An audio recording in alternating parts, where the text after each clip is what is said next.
আসসালামু আলাইকুম। আসমাস কুকিং আপনাদেরকে স্বাগতম জানাচ্ছি। আজ তৈরি করে দেখাবো গোলাপজাম। আর এই মিষ্টিটা অনেকেরই অনেক বেশি পছন্দের। আপনি চাইলে কিন্তু বাসায় পারফেক্টভাবে এই মিষ্টিটা তৈরি করে নিতে পারেন হাতের কাছে থাকা কিছু উপকরণ দিয়ে। কিভাবে পারফেক্টভাবে বাসায় এই মিষ্টিটা তৈরি করে নেবেন সেটাই আজকে আপনাদের সাথে শেয়ার করব। আমার রেসিপিটা দেখে তৈরি করলে কখনোই ফেল্ড হবে না। অবশ্যই আপনার মিষ্টি অনেক বেশি ভালো হবে সবগুলো যদি মেনে তারপরে এই মিষ্টিগুলো তৈরি করেন। প্রথমে আমি একটা প্যানের মধ্যে 2.5 কাপ চিনির সাথে 3 কাপ পানি দিয়ে নিচ্ছি।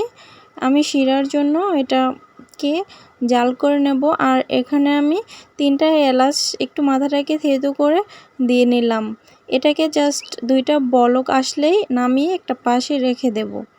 এটাকে এখন আমি চুলায় বসিয়ে নিচ্ছি। আর এদিকে আমি মিষ্টির জন্য প্রিপারেশনটা করে নিচ্ছি। এখানে আমি প্রাণের ফুল ক্রিম মিল্ক যেটা আছে সেটা নিচ্ছি। আপনারা যে কোনো ব্র্যান্ডের নিতে পারেন, তবে ফুল ক্রিম মিল্কটাই নেবেন মিষ্টি তৈরি করার জন্য। এখানে আমি 1 কাপ পাউডার মিল্ক আর 1/2 কাপ দিয়ে দিলাম ময়দা। আর এর মধ্যে আমি দিয়ে দিচ্ছি 1 চা চামচের থেকে একটু বেশি হবে, 1.5 চা চামচের মতো হবে বেকিং পাউডার। অবশ্যই একটু বুঝে দিতে হবে, এটা না হয় বেশি ফুলে একদম ফেটে যাবে মিষ্টিগুলো তৈরি করার সময়।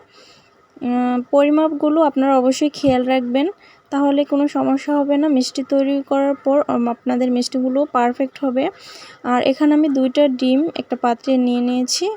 আর এখানে 2 চা চামচ চিনি আর 2 চা চামচ পানি, 1 টেবিল চামচ তেল দিয়ে খুব ভালো করে একটু মিক্স করে নিচ্ছি। খুব ভালো করে মিশিয়ে নেওয়ার পর আমি এবার এখানে দিয়ে দিচ্ছি অথেন্টিক ভ্যানিলা এসেন্স অল্প পরিমাণ। আপনারা চাইলে এলাচের গুঁড়াটাও অ্যাড করতে পারেন। মিষ্টি জিনিসে আমার এলাচের গুঁড়াটা একদম ভালো লাগে না, সেই জন্য আমি একটু ভ্যানিলা এসেন্স দিয়েছি। এটা অপশনাল, না দিলেও কোনো সমস্যা নেই। এবার আমি শুকনো উপকরণগুলো একটু হাত দিয়ে খুব ভালো করে একটু মিক্স করে নিচ্ছি। মিক্স করা হয়ে গেলে আমি ডিমের মিশ্রণ অল্প অল্প করে দিব আর এটার সাথে মাখিয়ে নেব। আর এই ডোটা কিন্তু এমন হবে নর্মালি ডো থেকে একটু নরম স্টিকি এরকমই থাকবে। আর এটাকে রেস্টে রাখার পরে কিন্তু এটা সেট হয়ে যাবে। 10 মিনিটের মতো রেস্টে রেখে দিবেন ঢাকনা দিয়ে ঢেকে। আমি 10 মিনিট পর এখন মিষ্টিগুলো তৈরি করে নেব। আর মিষ্টিগুলো তৈরি করার আগে হাতে অবশ্যই খুব ভালো করে ঘি লাগিয়ে নেবেন, যাতে মিষ্টির ডোটা হাতের মধ্যে লেগে না যায়। খুব সহজে মিষ্টিগুলো তৈরি করে নেওয়া যায়। এখান থেকে আমি কিছুটা পরিমাণ ডো অংশ নিয়ে আমি মিষ্টিগুলোকে তৈরি করে নেব। আপনাদের পছন্দের শেপ করে কিন্তু আপনারা মিষ্টিগুলো তৈরি করে নিতে পারেন। আর আমি যেরকম সাইজ তৈরি করে নিচ্ছি এটা বিশাল বড় বড় হয়ে গেছিলো। আপনারা আরও ছোট ছোট করে মিষ্টিগুলো তৈরি করে নেবেন। এগুলো কিন্তু ভাজার পর অনেকটা ফুলে যায়, আবার শিরায় দিলে আরও ফুলে, সেই জন্য অবশ্যই একটু বুঝে তারপরে এগুলো তৈরি করে নিতে হবে। খুব ভালো করে স্মুথভাবে এই কালোজামগুলো তৈরি করে নিতে হবে, যেন কোনো ফাটল না থাকে।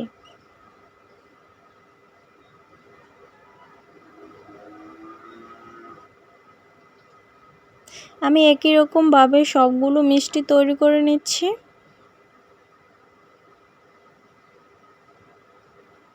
মিষ্টিগুলো তৈরি করে নেওয়া হয়ে গেলে এবার আমি ভেজে নেব। আর আমি যে শিরাটা তৈরি করে নিয়েছি দেখুন, জাস্ট চিনিটা গলে গেছে, 2টা বলক উঠিয়ে নিয়েছি। এবার আমি এটাকে নামিয়ে একটা পাশে রেখে দেব। মিষ্টিগুলো ভাজার জন্য অবশ্যই ছড়ানো কোনো পাত্র নেবেন। আমি আসলে ছড়ানোটা নেইনি, সেই জন্য কিন্তু পরে একটা সমস্যা হয়েছে, সেটা আপনারা দেখতেই পারবেন। এবার আমি এই তেলটা গরম হওয়ার মানে আপনি হাত দিয়ে তেলটা ধরতে পারবেন এমন গরম থাকা অবস্থায় মিষ্টিগুলোকে দিয়ে নিতে হবে। বেশি গরম করা যাবে না।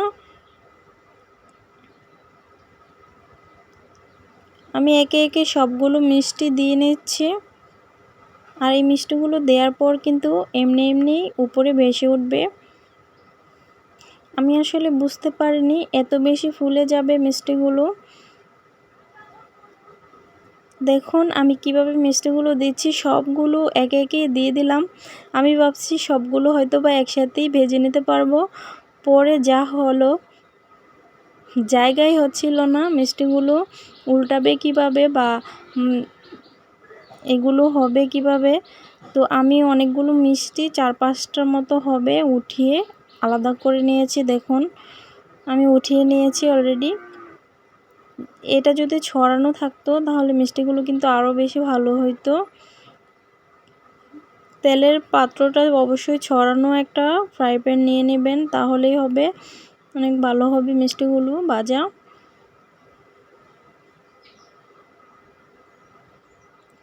চুলার আঁচটাকে মিডিয়ামে রেখে আমি একটু কালার করে নিচ্ছি মিষ্টিগুলো।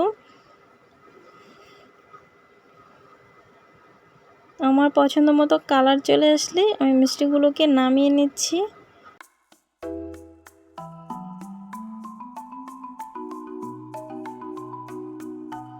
তারপর আমি বাকি যে মিষ্টিগুলো উঠিয়ে রেখেছিলাম সেই মিষ্টিগুলোকে দিয়ে দিলাম। আমি 6টা মিষ্টি উঠিয়ে রেখেছিলাম আর এগুলোকে একই রকমভাবে ভেজে নিয়েছি। আমি তো ভয় পাইছিলাম যাতে মিষ্টিগুলো হয় কি না, সেই জন্য।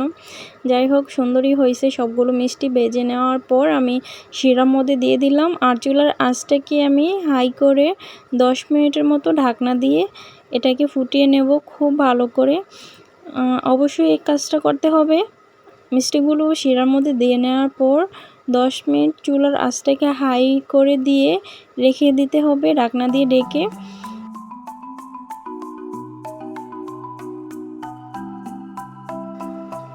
এর মধ্যে খুব ভালোভাবে কিন্তু শিরাটা ঢুকে যাবে। এই পর্যায়ে আমি চুলাটাকে বন্ধ করে দিয়েছি। এখন আমি এটাকে পুরোপুরিভাবে ঠান্ডা করে নেব। চাইলে আপনি 2 থেকে 3 ঘন্টার মতো রেখে দিতে পারেন অথবা সারা রাতের জন্য রেখে দিতে পারেন। দেখুন মাশাআল্লাহ কত বেশি সুন্দর হয়েছে আমার মিষ্টিগুলো, একদম রসে টইটুম্বর হয়ে আছে।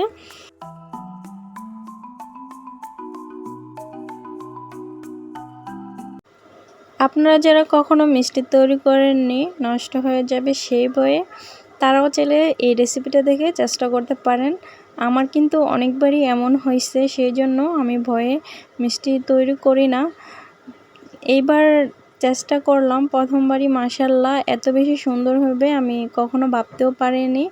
আশা করি আপনারা যদি আমার এই ভিডিওটা দেখে বাসায় মিষ্টি তৈরি করেন, আপনাদের মিষ্টিগুলোও এরকম পারফেক্ট হবে।